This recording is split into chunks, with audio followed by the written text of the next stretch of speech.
Halo kawan-kawan semua, kembali lagi bersama saya di channel Investor Logis. Kali ini saya akan sedikit bercerita tentang market kita, tentang pasar saham kita. Jadi ini tanggal recording videonya tanggal 28 ya, hari Selasa, 28 Mei 2024. Nah, ini kan udah malam record videonya. Jadi pasar saham hari ini tuh naik lah gitu kan. IHSG kita naik gitu kan.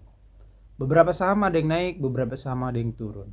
Nah, sekarang saya mau menjelaskan tentang masa depan gitu kan. Tentang masa depan saham. Kalau kita kasih hipotesis di dalam pikiran kita sendiri.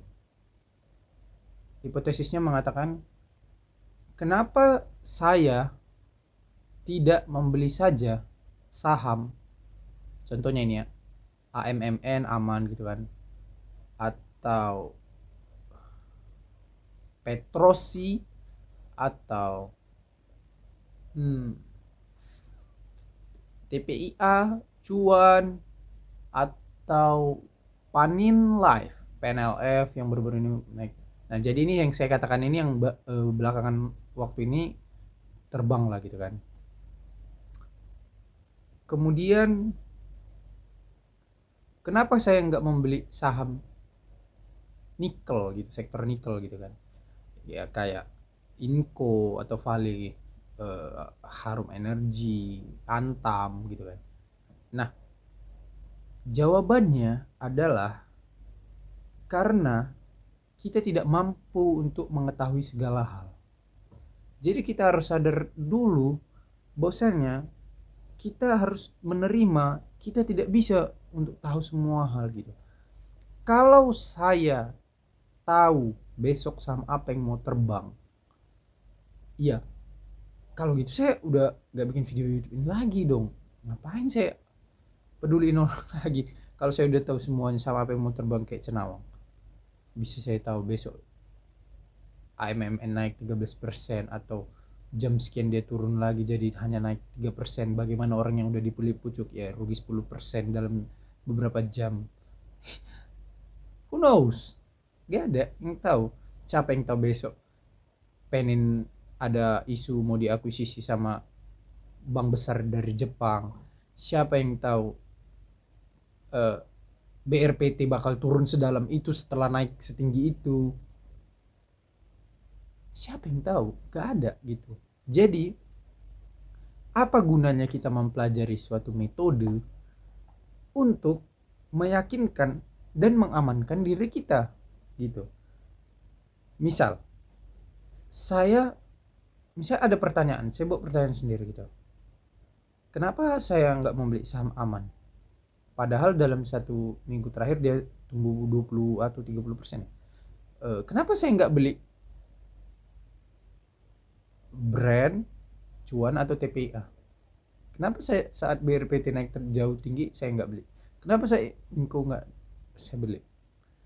Karena saya nggak bisa membeli saham-saham tersebut berdasarkan metode yang saya sudah pilih dan yakini dan saya terapkan.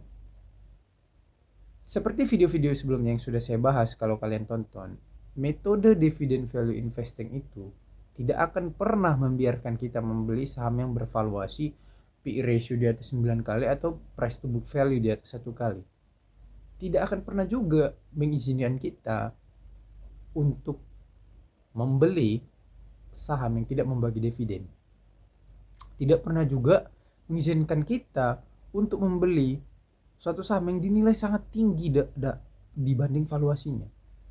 Tidak akan mengizinkan juga kalau kita membeli saham dengan market cap yang selangit tetapi labanya hanya berapa persen bahkan dari market cap.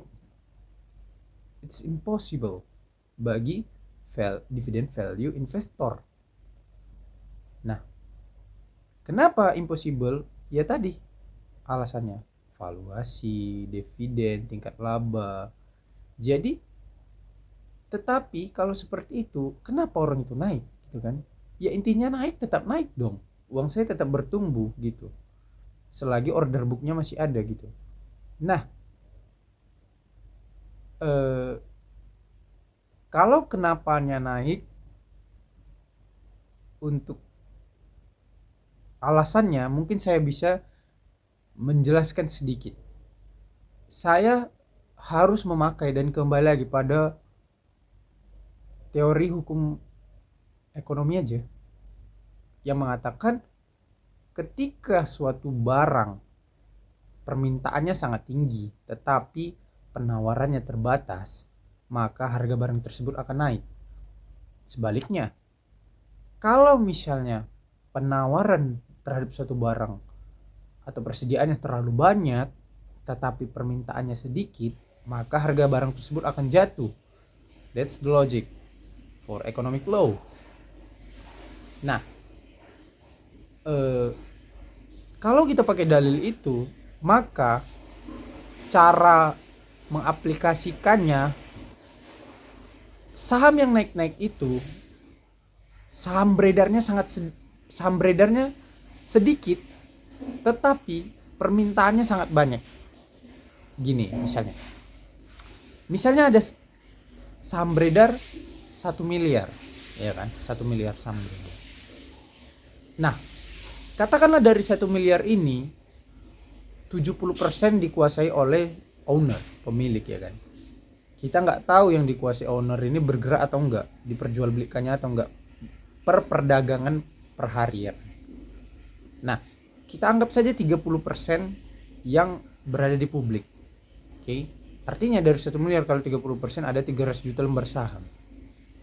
Kalau ada permintaan order book yang menyelip sampai dengan meminta pembelian sekitar 200 juta saham, itu udah berapa puluh persen dari yang beredar di publik.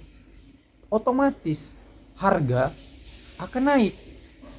Tetapi apakah semua order beli itu tereksekusi? Saya nggak tahu, ya kan. Who knows, nggak ada yang tahu. Supaya untuk memainkan harga aja, saya nggak tahu.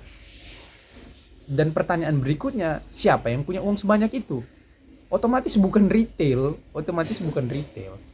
Pasti ya bandarnya. Atau katakanlah bukan bandar. Kita nggak usah sebut bandar supaya konotasinya nggak terlalu negatif. Kita pakai kata orang yang banyak uang, dan kita nggak tahu itu siapa. Apakah dia korporasi? Apakah dia hedge fund? Apakah dia perusahaan besar? Perusahaan trading? Gak ada yang tahu. Nah, karena ketidaktahuan kita itulah saya nggak mau mencebur ke dalam itu. Saya sudah pernah mencoba untuk cebur ke dalam hal-hal yang saya tidak ketahui terkait trading, beli saham yang naik tinggi banget. Oke, naik, tapi hasrat psikologisnya saya ingin naik lagi, dan ternyata dia turun dan saya cut loss. Jadi menurut saya memang ketika kita membeli saham yang market capnya itu tinggi banget dinilai daripada valuasinya, maka itu pasti akan menjadi spekulasi, bukan investasi, ya kan. Pasti akan menjadi spekulasi. Kita berspekulasi bahwasanya besok mulai pukul 9 pagi IHSG buka, saham itu akan terbang 5%. Oleh karena itu saya akan membelinya sore ini, kemudian saya jual besok pagi. Itu logikanya kan. Tetapi apakah terjadi seperti itu selalu? Apakah kita masuk pada saat yang tepat selalu? Kita nggak tahu. Nah, metode dividend value investing adalah untuk menghindar dari ketidaktahuan kita menuju ke yang kita ketahui saja, dan kita yakini itu akan berhasil. Jadi saya teringat apa yang pernah dikatakan Sun Tzu di dalam bukunya The Art of War. Dia bilang, know yourself, know your enemy. 1000 war, 1000 victory. Kenali lawanmu, kenali dirimu. 1000 pertempuran, 1000 kemenangan. Sun Tzu bilang gitu kan. Jadi ketika kita nggak mengetahui medan tempur kita, lawan kita siapa, ya gimana kita menang gitu. Ya kan? Jadi kita harus tahu aja saham yang mau kita beli itu.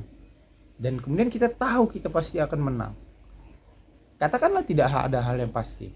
Peluangnya sangat besar.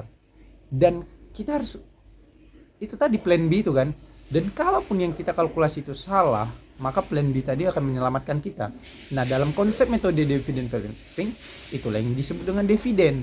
Dividen lah escape dari ketidaktahuan kita. Gitu. Jadi sesederhana itu. Kalau kita nggak usah kita terlalu berpikir kenapa saya nggak beli sih, kenapa lah aku nggak beli saham ini kian ya, dia naik sekian persen dalam seminggu, kalau bisa udah naik berapa persen uangku kan. Kita tanya dulu sebaliknya ke persepsi kita itu, apa mungkin saya benar untuk masuk di harga yang paling bawah? Apa dasar saya beli pada saat itu? Apa saya nggak takut beli harga saham yang lagi jatuh dan dengan valuasi yang sangat tinggi? Itu pertanyaan-pertanyaannya loh. Kita memang ketika melihat seperti itu, respon tubuh kita itu selalu memang, kenapa nggak aku beli kian ya, padahal untuk kita hanya berpikir keuntungannya saja gitu, tanpa mempertanyakan ulang anggapan kita sendiri, apakah kita bisa menjadi seperti yang kita anggap itu gitu,